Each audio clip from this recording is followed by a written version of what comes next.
La chronique de Mohamed Foumaga. Les ombres du 22 septembre 2020.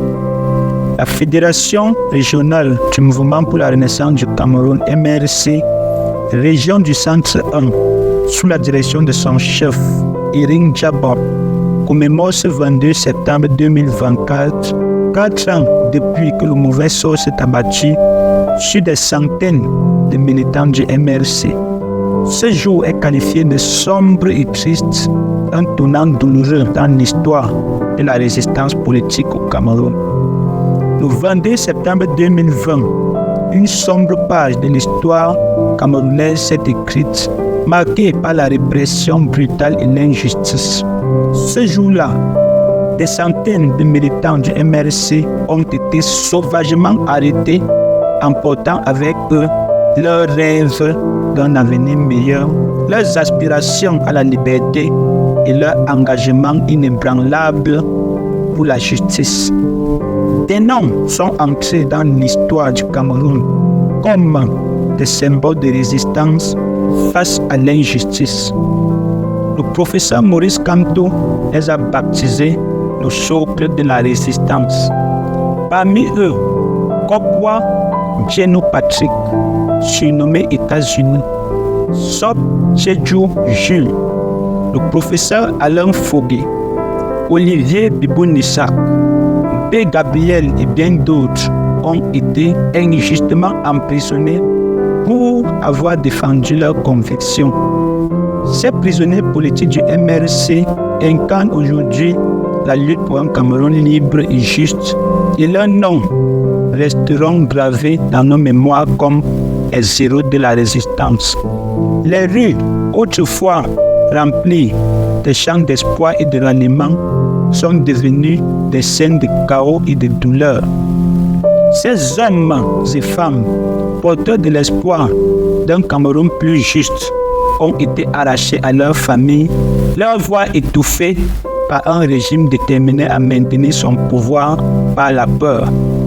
Dans une société où la liberté d'expression devrait être un droit fondamental, ces militants se sont retrouvés réduits au silence, victimes d'une répression implacable. Les récits de ceux qui ont survécu à cette violence sont à la fois déchirants et révélateurs. Dans les cellules sombres et insalubres de détention, ces âmes courageuses ont enduré des tortures inimaginables. Coups, humiliations, insultes, menaces, intimidations et privations étaient leur quotidien.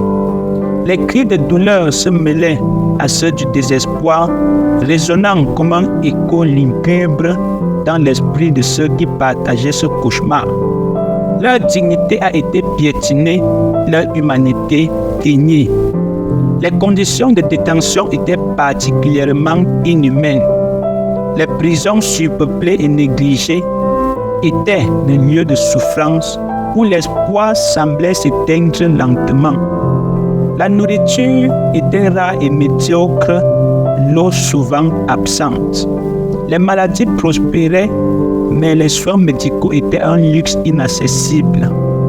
Dans ces murs froids et humides, le désespoir a pris racine, créant un sentiment d'abandon parmi les détenus. Les regards vides de ces hommes et femmes racontaient une histoire bien plus vaste, celle d'une nation piégée dans l'ombre de l'oppression. Pour beaucoup, la justice n'était qu'un rêve inaccessible. Certains ont été condamnés à de longues années de prison sans même avoir droit à un procès équitable. L'arbitraire des décisions a révélé les dysfonctionnements profonds d'un système judiciaire complice de la répression. Les termes justice et vérité ont perdu leur sens, remplacés par l'indifférence et l'impunité. Ce sont des vies brisées, des familles déchirées, des espoirs anéantis.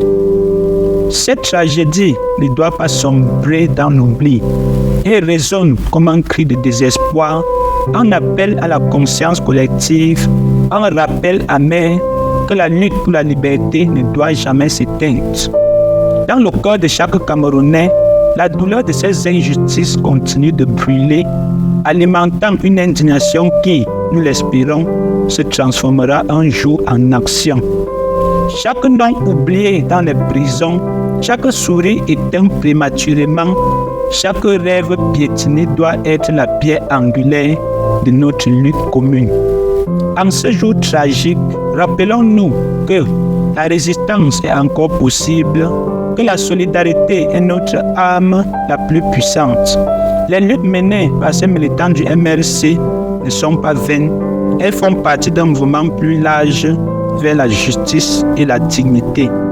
En honorant leur courage et leur sacrifice, nous affirmons notre engagement pour un avenir où la liberté et la justice ne seront pas de simples promesses, mais des réalités vécues.